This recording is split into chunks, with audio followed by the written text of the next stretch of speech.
Ecclesiastes is one of the most profound and unsettling books of the Bible, offering a sober meditation on the meaning of human life under the conditions of time, mortality, and limitation.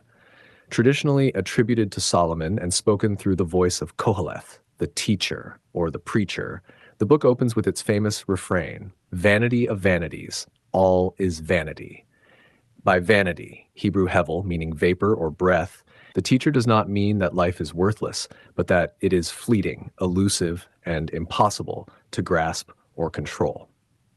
From the outset, Ecclesiastes confronts the reader with the fragility of human striving and the frustration of seeking lasting fulfillment in a world where everything passes away.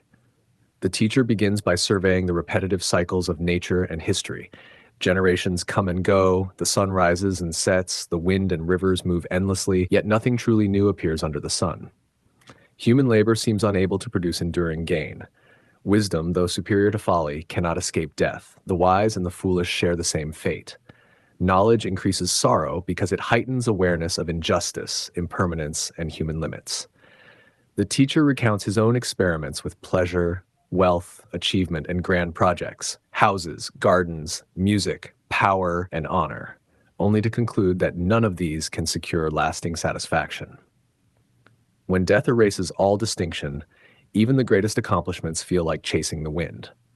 Ecclesiastes is especially striking in its realism about injustice and suffering. The teacher observes oppression without comforters, courts corrupted by power, and righteous people who suffer while the wicked prosper. These observations challenge simple moral formulas that equate virtue with immediate reward. Life, the teacher insists, does not unfold according to tidy human expectations. Time and chance happen to all, and outcomes often appear random. This does not lead the teacher to deny God, but it does force him to reject shallow religious optimism and confront the painful ambiguity of existence. Yet Ecclesiastes is not a book of despair alone. Interwoven throughout its skeptical reflections are quiet affirmations of life as gift.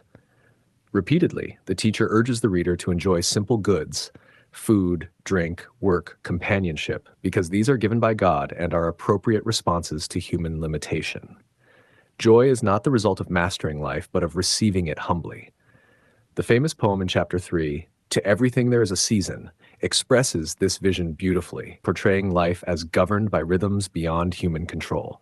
Wisdom lies in discerning the proper time for action and acceptance. As the book progresses, the teacher emphasizes humility before God. Human beings cannot fully understand God's purposes or the total meaning of events.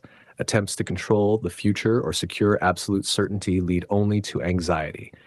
Instead, Ecclesiastes calls for reverent trust, acknowledging God's transcendence while embracing one's finite role in the world.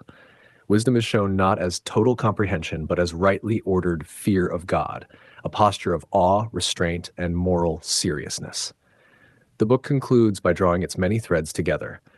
After acknowledging the weariness of endless speculation and the limits of human wisdom, the final exhortation is clear. Fear God and keep his commandments, for this is the whole duty of man.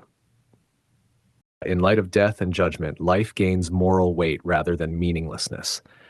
Ecclesiastes ultimately teaches that while life under the sun cannot provide ultimate fulfillment, it can be lived well when grounded in reverence, gratitude, and obedience. The book leaves readers not with easy answers, but with a deeper, more honest wisdom, one that faces the darkness of human experience while pointing quietly toward faith, humility, and enduring responsibility.